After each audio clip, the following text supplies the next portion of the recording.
Welcome to Tenor Tech, where I solve the problems you didn't even know you had.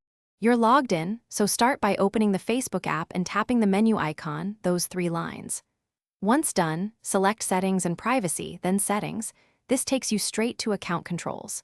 Now, scroll to the Media, Contacts, or Videos and Photos section. That's where Facebook groups streaming and upload controls. You begin here to reach the Data Saver option faster, because it's tied to media behavior, not general network settings. Keep the app on screen while you follow the next steps. Now adjust the middle controls.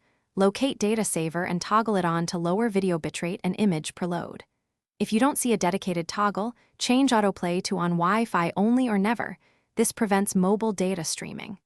Next, disable HD uploads for photos and videos so uploads use less data.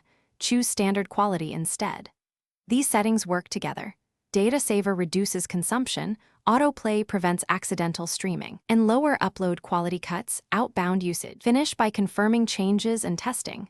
Switch to mobile data, play a short video, then check your phone's data usage stats to verify reduced consumption. If settings didn't appear or don't stick, make sure the app is updated. Clear cache or restart the app, because stale data can hide options. As a troubleshooting tip, install Facebook Lite or enable your phone's system Data Saver. These act as reliable fallbacks when the main app won't limit bandwidth as expected, and they often fix persistent data issues. Thanks for watching. Subscribe to keep your life in tune.